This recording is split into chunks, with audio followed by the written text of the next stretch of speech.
Le monde de One Piece est peuplé de personnages plus puissants les uns que les autres. Marines, pirates, révolutionnaires, il existe des prédateurs dans chaque groupe. Et au sommet de la chaîne alimentaire se trouvent les pirates les plus puissants de ce monde. Ces personnages sont pour la majorité des anomalies, les empereurs des mers. Véritables maîtres de ce manga, ils représentent à eux seuls une part essentielle de l'équilibre des forces, à tel point que la simple alliance de deux empereurs est vue comme une menace d'ordre mondial. Ainsi, très peu de personnages peuvent prétendre atteindre leur niveau, tant ils évoluent dans une toute autre catégorie. Cependant, il existe quelques personnages qui pourraient égaler les empereurs avec de l'entraînement, de la volonté ou même un destin différent. Et ce sont justement eux qui vont nous intéresser dans cette vidéo. Alors préparez-vous à découvrir les personnages qui ont le potentiel d'atteindre le niveau d'un empereur dans One Piece. Maintenant, avant de commencer, n'oubliez pas de tabasser le pouce bleu, car si le concept vous plaît, je ferai sûrement une partie 2. Aussi, n'oubliez pas de rejoindre l'équipage en vous abonnant si ce n'est pas déjà fait, et activez la cloche de notification pour être au courant de toutes les nouvelles vidéos. Et maintenant que tout est dit, on est parti.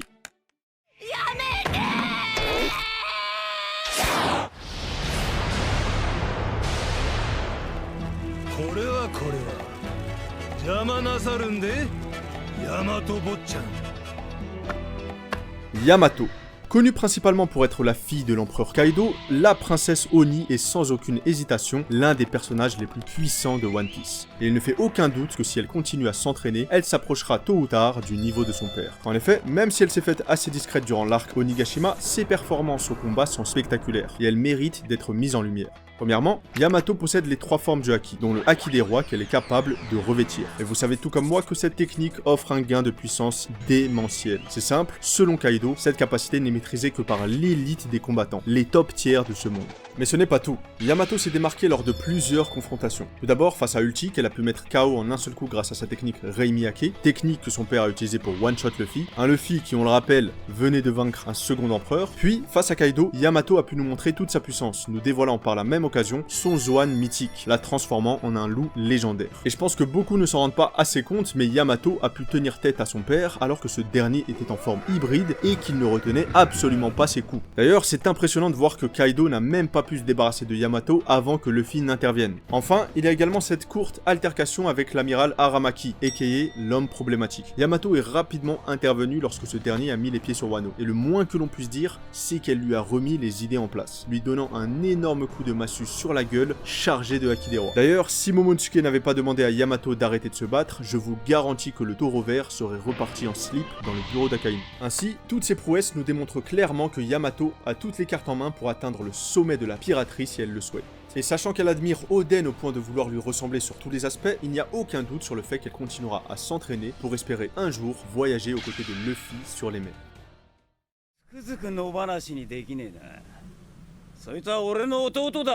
そして当然俺もおめえの仲間にゃならねえ。 Portgas dit Ace. Personnage au destin tragique, Ace est l'un de ceux qui auraient pu atteindre sans difficulté le sommet de la piraterie. Beaucoup sous-estiment ce personnage dû à son apparition assez courte dans la trame principale du manga, mais c'est une grande erreur que de ne pas voir Ace comme l'un des personnages les plus talentueux de sa génération. En effet, en tant que fils légitime de Goldie Roger, ce dernier était destiné à briller. Et lorsque l'on s'intéresse de plus près au palmarès de Ace, on se rend compte de la folie de ses prouesses. En l'espace de 2 ans sur les mers, Ace maîtrisait déjà le haki de l'armement et celui de l'observation. Deux formes de pouvoir qui ont été maîtrisées par Luffy au cours d'un entraînement intense auprès de Silvers Rayleigh. Ace n'a pas profité de cette chance et pourtant il a su comprendre les subtilités du haki et pour le coup c'est remarquable. Plus que cela, Ace détient le haki des rois et même si on ne sait pas s'il était capable de le maîtriser, un talent comme le haki des rois est un atout de taille pour atteindre les sommets en termes de puissance. Ace est également l'utilisateur d'un fruit de type Logia, le fruit des flammes, l'un des pouvoirs les plus pétés de One Piece. Tout ça, c'était simplement ses talents. Mais qu'en est-il de ses accomplissements? Eh bien, ce qu'on peut déjà dire, c'est que Ace n'a pas chômé. Arrivé en mer, il a commencé à recruter des membres pour son équipage des Spades. Il est ensuite arrivé jusqu'à Wano, où il s'est confronté à Yamato. Oui, Yamato, la fille de Kaido que je vous ai présentée juste avant. Alors certes, à ce moment-là, elle était menottée et ne pouvait pas utiliser son fruit du démon. Elle était également moins puissante qu'aujourd'hui, mais cela reste un fait impressionnant. Ace a pu rivaliser avec elle. Et c'est pas fini. Par la suite, Ace s'est mesuré à Jinbei, un des 7 grands corsaires. Et là encore, le combat s'est soldé par une égalité. Enfin, il a rejoint l'équipage de Barbe Blanche comprenant qu'il n'était clairement pas assez fort pour vaincre un empereur. Et c'est comme ça qu'il deviendra le deuxième commandant de la flotte de Barbe Blanche, une place détenue autrefois par Oden. Et le fait que l'on ait attribué cette place vacante à Ace n'est pas anodin. En effet, cela témoigne non seulement de la confiance de Barbe Blanche à l'égard de Ace, mais surtout, cela témoigne du potentiel immense du fils de Roger. Car oui, si Barbe Blanche venait à mourir, il n'aurait été qu'une question de temps avant que Marco cède sa place à Ace en tant que capitaine, et par extension en tant qu'empereur. Pour terminer, récemment, au chapitre 1100, nous avons appris que Ace avait été capable de battre un grand corsaire. On ne connaît pas encore le niveau de ce Shichibukai, mais on peut imaginer qu'il était plus ou moins du même niveau que Doflamingo, vu que Ace avait à ce moment-là une prime de 500 millions. Quoi qu'il en soit, tous ces éléments nous montrent une chose. Le fils de Roger était promis à une vie au sommet de la piraterie. C'était lui qui, selon Roger avant sa naissance, deviendrait le roi des pirates. Le titre d'empereur des flammes aurait dû être accordé à Ace, pas à Sabo. Malheureusement, le destin en a voulu autrement. 20年の時を超え皆を救いにやってきたこれより拙者光月桃之助が我の国を統治いたす Momonosuke Kozuki. Tel père, tel fils. Si Momonosuke reste pour beaucoup un gamin de 8 ans avec une coupe de cheveux aléatoire, mais sérieusement, qui est le coiffeur qui l'a tué comme ça? Il est l'un des personnages avec le plus gros potentiel de One Piece. C'est en acquérant son corps d'adulte, grâce au fruit de la maturation de Shinobu, que Momonosuke a montré des capacités physiques exceptionnelles. Doté de la même robustesse que son défunt père Oden, Momonosuke se démarque par son fruit du démon totalement pété. Un fruit qui est la copie exacte, à quelques détails près, de l'un des meilleurs pouvoirs du manga, le Zoan mythique du poisson modèle Dragon Azur. Et il suffit de revoir toutes les dingueries qu'a été capable de faire Kaido lors de l'arc Wano pour comprendre que Momonosuke a entre les mains une arme de destruction massive. Momonosuke a été écrit pour dépasser son père, en accomplissant ce qu'il n'a pas pu faire de son vivant, régner sur le pays de Wano et ouvrir ses frontières. Et vous le savez comme moi, Oden Kozuki était déjà un homme surpuissant, côtoyant le niveau des empereurs. Ainsi, le jeune shogun est destiné à atteindre les sommets en termes de puissance. Et le plus impressionnant, c'est qu'il nous a déjà donné un avant-goût de ce qu'il est capable de faire. En effet, c'est face à Aramaki qu'il montrera les crocs. Il se fera malmener au départ, mais parviendra à donner un coup dévastateur à l'amiral. Et je pense que peu de personnes ont relevé cette dinguerie. On parle d'un gosse de 8 ans qui tient tête à l'élite de la marine. C'est fou! Avec un entraînement rigoureux aux côtés de Yamato, Yogoro et les autres fourreaux rouges, je laisse quelques années à Momonosuke pour atteindre le niveau de son père. Et pourquoi pas même le dépasser? Car si Oden l'a surnommé Momonosuke, qui signifie littéralement le plus fort du monde, ce n'est pas pour rien. Le gamin qui est né justement sur le Moby Dick, le navire de l'homme le plus fort du monde, possède déjà une chaise réservée à la table des empereurs.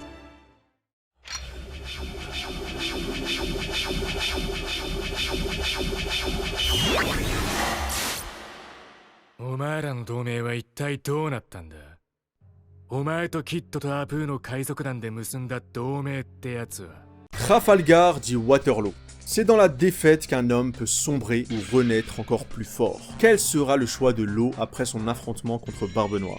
Il est clair qu'à l'heure actuelle, Law est dans un piteux état. Blessé mortellement, privé de son bateau et du reste de son équipage, la quête du One Piece est un lointain rêve pour lui désormais. Cependant, si Law a bien une qualité, c'est sa capacité à toujours revenir sur ses pattes. Car oui, si pour vous Law est définitivement mis sur le côté, c'est que vous ne connaissez pas assez le personnage. Il a vécu dans son enfance des moments extrêmement traumatisants, perdant toute sa famille et ses amis dû à la maladie du saturnisme. Il n'avait plus rien à perdre et c'est Corazon qui lui donnera une raison de vivre et de sourire. Face à Doflamingo, il sera poussé à bout. Mais là encore, grâce à l'aide de Luffy, il se remettra sur pied. Aujourd'hui, Law a tout perdu, mais Beppo est à ses côtés, ce qui lui laisse encore une occasion de non seulement récupérer son équipage et un bateau, mais surtout de revenir encore plus déterminé et plus puissant. Car oui, je suis convaincu que Law a le potentiel d'atteindre le niveau d'un empereur. Il possède l'un des fruits les plus OP du manga, c'est littéralement son nom, le OP no Mi. Il est parvenu à éveiller son pouvoir et à vaincre Big Mom en compagnie de Kid. Toutes ces capacités, mêlées à son génie, nous montrent que Law a un potentiel exceptionnel. Et d'ailleurs, il est temps de parler de Kid.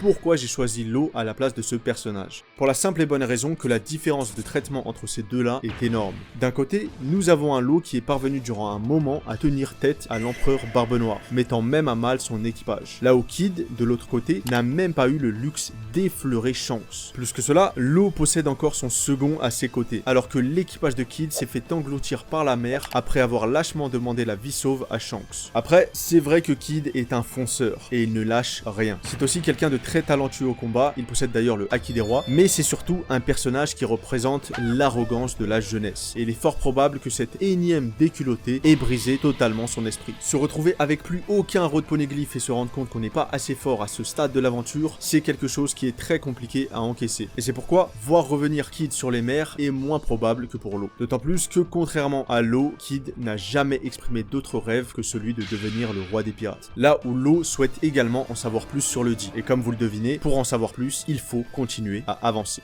En tout cas, encore une fois, toutes ces différences laissent supposer que celui qui sortira à la tête de Law pour s'élever dans le futur au niveau d'un empereur est bel et bien le chirurgien de la mort.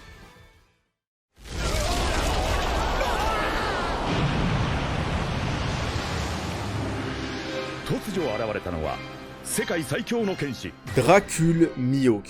Aussi controversés que sont les débats sur le niveau de puissance de Mihawk, je suis certain d'une chose. Si Mihawk convoitait toujours le titre de roi des pirates, il serait à l'heure actuelle au niveau d'un empereur. Et avant de développer, certains me diront que Mihawk n'a jamais convoité le trône, mais pourtant, cette image issue d'un databook nous laisse fortement supposer qu'à un moment de sa vie, Mihawk aspirait bel et bien à atteindre les sommets en termes de puissance. Cependant, le fait qu'il ait abandonné ce projet nous laisse des indices sur son niveau actuel. En effet, pour moi, les choses les plus importantes dans One Piece sont la volonté et les rêves. Ainsi, le fait qu'aujourd'hui Mihawk ne convoite pas le titre d'empereur peut nous indiquer que ce dernier ne joue pas dans cette catégorie. Du moins, que son haki ou sa volonté n'est pas assez puissant pour lui permettre d'atteindre à l'heure actuelle le niveau de puissance requis. Et c'est d'ailleurs pour cette raison que durant la guerre de Marineford, Mihawk s'interrogera sur la différence de niveau qui le sépare d'un empereur. Comment un homme qui a affronté de multiples adversaires ne parvient pas à juger un niveau qui serait potentiellement similaire au sien? Si Mihawk était déjà au niveau d'un empereur sur Marineford, pourquoi se poserait-il la question sur la force de Barbe Blanche? Tout simplement car il ne connaît pas la vraie puissance d'un empereur et n'en a probablement jamais affronté un. D'ailleurs, c'est Diamond Joe qui viendra parer le coup à la place de Barbe Blanche, comme pour nous expliquer qu'effectivement, Mihawk ne joue pas encore dans la même cour. Pour moi, c'est 12 ans en arrière que Mihawk a arrêté de progresser. Il se battait fréquemment contre Shanks, dans des combats très serrés. Mais suite à l'handicap du roux, Mihawk fit le choix de ne plus l'affronter. Et c'est ainsi que commença la longue et ennuyante quête de Mihawk,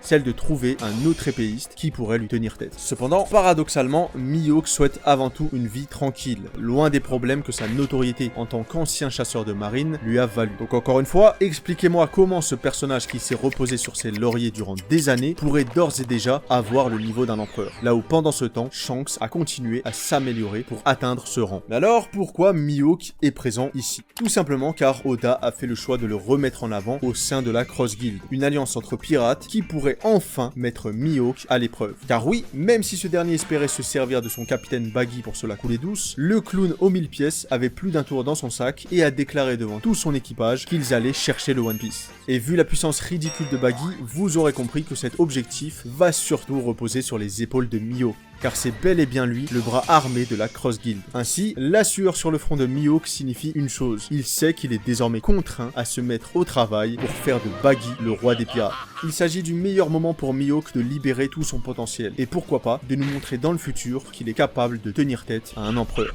Car encore une fois, si Mihawk continue à ne faire aucun effort et persiste à boire du vin tout en lisant son journal, je vous assure qu'il a très peu de chances, voire aucune, de vaincre des monstres tels que Luffy, Barbe Noire ou encore Shanks. Car oui, de tous les êtres vivants peuplant la terre, la mer ou même les airs, les empereurs sont les créatures les plus puissantes qui existent.